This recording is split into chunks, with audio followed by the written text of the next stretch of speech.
नमस्कार, knocking-news.com में आपका स्वागत है। मैं हूं गिरिजेश वशिष्ठ। पर्यावरण, हमारी ज़िंदगी, हमारी सुरक्षा, हम कितने सुरक्षित हैं, हमारा जीवन कितना सुरक्षित है और औद्योगिकीकरण और पूंजीवाद ने किस तरह से हमारी ज़िंदगी के साथ खिलवाड़ किया है, उसकी पहचान है ये रिपोर्ट।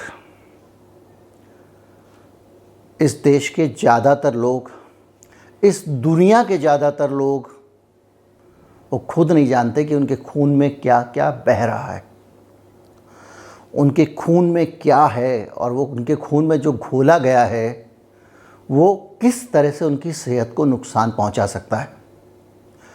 उनके खून के अंदर जो पार्टिकल हैं वो आगे जाकर क्या रंग ले सकते हैं, कितनी खतरनाक स्थिति बन सकती है और किस तरह से लगातार हम अपने अंदर उन पार्टिकल्स को आने दे रहे हैं और उसको रोकने का कोई इंतज़ाम नहीं हो रहा है। इस पे आज का वीडियो है। मैं आपको बताऊंगा कि धीरे धीरे करके ज़िंदगी सिर्फ व्यापार के लिए किस तरह जहर बनती जा रही है और जो साइंटिफिक नॉलेज है वो भी सिर्फ व्यापारियों के काम आ रही है। कहीं मत जाइए, चैनल को सब्सक्राइब कर लीजिए। हमारा UPI ID डिस्क्रिप्शन में है। इसके अलावा आपको अनेक स्थानों पर एक बारकोड दिखाई देगा, उसको भी आप स्कैन कर सकते हैं और भुगतान कर सकते हैं। मैं अभी हाजिर हुआ।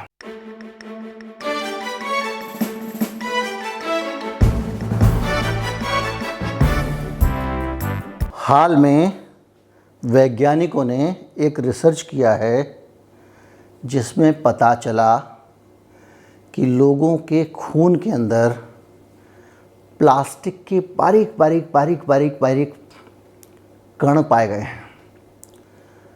प्लास्टिक के कण शरीर में पाए गए हैं। सिर्फ 22 लोगों का सैंपल लिया गया था जिसमें से 17 लोगों में ये कण पाए गए हैं।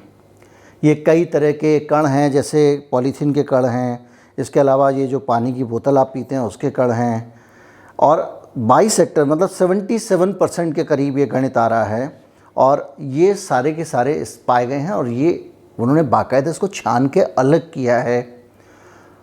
और आप कहेंगे प्लास्टिक मिल गया, जी तो रहे हैं, क्या फ़र्क पड़ रहा है। लेकिन ये जो फॉरेन पार्टिकल्स आपके ब्लड में चलते हैं, आपका ब्लड क्या है बेसिकली, आपका ब्लड के अंदर आप बहुत सारे न्यूट्रिएंट्स और ऑक्सीजन को कैरी करता है। आपका ब्लड, जो सांस से आप ऑक्सीजन लेते हैं वो फेफड़ों के ज़रिए दिल उस ऑक्सीजन को खून में घोल के शरीर के अलग अलग हिस्सों तक पहुंचाए, जिससे आप जीवित रहते हैं। अब अगर उस ब्लड में कोई ऐसे पार्टिकल की मिलावट हो जाए जो इस ऑक्सीजन को ना तो एब्जॉर्ब करता ना ट्रैवल करता, तो क्या होगा।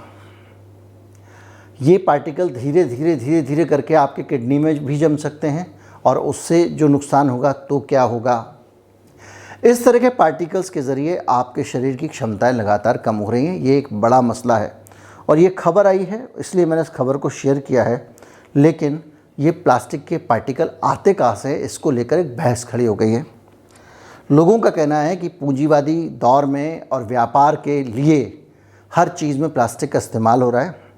जब आपका बच्चा पैदा होता है तब भी आप उसको प्लास्टिक की चम्मच से दूध देते हैं, जिसको आप प्लास्टिक की बोतल में घोलते हैं और उसको गर्म भी करते हैं उसी बोतल में, माइक्रोवेव में भी गर्म करते हैं, वैसे भी गर्म करते हैं और आप उसको दूध पिलाते हैं। तो कहीं ना कहीं उस प्रोसेस में थोड़ा प्लास्टिक अंदर चला जाता है। आपकी ज़्यादातर चीज़ें प्लास्टिक के पैकेट्स में आती हैं। आप चिप्स खाते हैं या दूसरी चीज़ें खाते हैं, जब उसको तोड़ निकाल रहे होते हैं थोड़ा बहुत प्लास्टिक उसमें लग ही जाता है। इसके अलावा जो घर में आप पानी पीते हैं वो छत पे जब स्टोर करते हैं तो प्लास्टिक के टैंक में आप स्टोर करते हैं। बहुत सारे लोग, जैसे मैंने भी बीच में किया कि नहीं, मैं दफ्तर में कांच की बोतल में पानी पिया करूँगा। उससे क्या हो जाएगा। आपके घर में सारी पाइपलाइन प्लास्टिक की है। आपके घर में जो सरकारी पानी आ रहा है उसकी बड़ी बड़ी जो पाइपलाइंस हैं वो भी प्लास्टिक की हैं।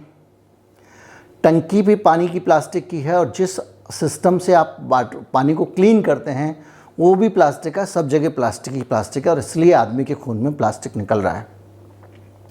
अब बड़ा सवाल ये है कि क्या पॉल्यूशन सिर्फ प्लास्टिक से हो रहा है या कुछ और भी जहरीली चीज़ें जो हमारे जीवन में आ रही हैं। प्लास्टिक तो इस रिसर्च में सामने आया तो बहुत सारी बातें ऐसी पता चलेंगी जो आपको डराने और हिलाने वाली हैं। ऑर्गेनोफॉस्फेट पेस्टिसाइड्स 30 के दशक तक सिर्फ एक काम आते थे और वो काम था वॉरफेयर, यानी वो न्यूरोटॉक्सिक केमिकल्स युद्ध में इस्तेमाल किए जाते थे। धीरे धीरे वो पेस्टिसाइड्स यूज़ होने लग गए हैं। हालांकि अमेरिका चतुर है, उसने अपने हाथ पे रोक लगा दी है। वो कई जगहों पेस्टिसाइड्स के तौर पे, कीटनाशक के तौर पे इस्तेमाल हो रहे हैं और उसके ज़रिए वो हमारे शरीर में आते हैं। और इसके कारण जब ये पेस्टिसाइड ज़्यादा एक्सपोजर होता है तो बच्चों के अंदर attention deficit hyper activity disorder होता है, ADHD। ADHD क्या होता है? कुछ बच्चों को आपने देखा होगा बहुत हाइपर एक्टिव होते हैं, बहुत ज़्यादा उनके अंदर धैर्य नहीं होता, वो किसी चीज़ को फोकस करके नहीं पढ़ सकते हैं। वो उनका अटेंशन डेफिसिट होता है क्योंकि हर वक्त उनका दिमाग जल्दबाजी में चल रहा होता है, शरारती अधिक होते हैं। बहुत सारे ऐसे बच्चे होते हैं उनको इलाज कराना पड़ता है और एक बड़ी कॉमन बीमारी आजकल हो गई है। तो आप जो है ये ADHD के बारे में आप पढ़ सकते हैं, कोई भी साइकोलॉजिस्ट आपको उसके बारे में बता सकता है। इसके अलावा फेलेट्स होते हैं, ये एक केमिकल ग्रुप है जो प्लास्टिक को नरम करने के लिए बनाया जाता है, मिलाया जाता है। जो प्लास्टिक है उसको सॉफ्टन करने के लिए उसको इस्तेमाल किया जाता है और उसके साथ में जो है वो प्लास्टिक के साथ में बाइंड होता है केमिकल। जब हम प्लास्टिक का इस्तेमाल करते हैं तो उसके कारण बहुत सारा ये फेलेट हमारे अंदर चला जाते हैं, फेलेट्स, और उसके कारण जो बीमारियां सामने आई हैं वो ये बताती हैं कि आदमी का IQ लेवल जो होता है वो इनके इस्तेमाल के कारण बहुत कमज़ोर और वीक हो जाता है। और ये शैम्पू में, कंडीशनर्स में, बॉडी स्प्रे में, हेयर स्प्रे में, परफ्यूम्स में, कोलोन्स में, साबुन में, नाखूनी होती है ना, नेल पॉलिश, गांव में नाखूनी कहते हैं उसको, शॉवर कर्टेन, लिपस्टिक को वहाँ पे लाली कहते हैं, शॉवर कर्टेन्स जो होते हैं प्लास्टिक के, मेडिकल ट्यूबिंग है, मतलब जो सॉफ्ट वाले प्लास्टिक होते हैं, जो मेडिकल ट्यूबिंग मतलब जिससे आप ग्लूकोज चढ़ाते हैं, आप खून चढ़ाते हैं, पता चला उसी के अंदर फेलेट्स पड़े हुए हैं, आप सोचिए, और वो आपके हार्ट तक जा रहे हैं। फूड पैकेजिंग में और जो टाइम रिलीज़ फार्मास्यूटिकल्स होते हैं, टाइम रिलीज़ फार्मास्यूटिकल्स क्या होते हैं? आपने एक दवाई ली, उस पर लिखा होता है सस्टेनेबल रिलीज, यानी ये 8 घंटे में धीरे धीरे घुलेगी, ये 12 घंटे में घुलेगी, और इस तरह की जो दवा आप खाते हो उसके ऊपर जो कोटिंग होती है वो फेलेट्स के कैटेगरी के प्लास्टिक्स की होती है और वो इतना ख़तरनाक होता है कि आदमी का IQ कम कर देता है। इसके अलावा, और आप देख ही रहे होंगे आजकल IQ का क्या हाल हो गया है लोगों का, सोशल मीडिया पे हर तरफ, व्हाट्सएप से आप उनके IQ को कुछ भी कर सकते हैं, वो तोलते मोलते भी नहीं हैं, अर्थ का अनर्थ बता दीजिए मान जाएंगे, वो कभी क्रॉस चेक भी नहीं करते हैं। उन्होंने कह दिया ये लालू है, इसके पिताजी तो भालू थे, तो मान लेंगे, कोई चेक नहीं है। पंडित नेहरू के पिताजी मुसलमान थे, ख़ानदान मुसलमान था, पता नहीं क्या क्या आ रहा है, कोई चेक तक नहीं करता है। अपने ऊपर भी भरोसा नहीं है, अपने ज्ञान पे भी भरोसा नहीं है, जो बचपन से बड़ा उस पर भरोसा नहीं, माता पिता ने जो बताया उस पर भरोसा नहीं, बस क्योंकि हमारा IQ कम है, हम चीज़ों की क्रिटिकल एनालिसिस नहीं करते हैं। पॉलीब्रोमिनेटेड डिफेनाइल ऐसे केमिकल होते हैं जो फ्लेम रिटार्डेंट होते हैं। फ्लेम रिटार्डेंट क्या हुआ? यानी अग्निरोधी होते हैं। जैसे बहुत सारी प्लास्टिक की चीज़ें बहुत आसानी से आग ना पकड़ें, जल्दी से जले नहीं, इसलिए इनकी कोटिंग उनके ऊपर की जाती है। और ये केमिकल जो फ्लेम की स्पीड को स्लो डाउन कर देते हैं, यानी किसी चीज़ में आग लगी तो वो धीरे धीरे जलेगा। तो आपका जो टीवी है, कंप्यूटर है, और इन सब चीज़ों में इंसुलेशन फोम जो लगती है उसके ऊपर, इन सब चीज़ों में लगाया जाता है ताकि ये गर्म होकर जले नहीं, और वो सारा का सारा धीरे धीरे हमारे अंदर आता है। यहाँ तक कि बच्चों के खेल तकियों में और बच्चों के खिलौनों में भी इसका इस्तेमाल होता है, ऐसा CNN की रिपोर्ट है। और इसके बाद ये सारे के सारे डस्ट में, दूसरी चीज़ों में इकट्ठे हो जाते हैं और बाद में ये हमारे शरीर में जाते हैं। और आपने देखा होगा कि पिछले कुछ सालों में, एक डेढ़ दशक में थायराइड की समस्या बहुत ज़्यादा बढ़ गई है, और उसके पीछे कहीं ना कहीं इन केमिकल्स का हाथ है। इसके अलावा एक बहुत सारे एयर पोल्यूटेंट्स हैं, जैसे फॉसिल फ्यूल है, आप ये जलाते हैं, और बहुत सारी चीज़ें हैं, लेकिन ये अनंत है। पर प्लास्टिक से जुड़े हुए ये खतरनाक चीज़ें हैं।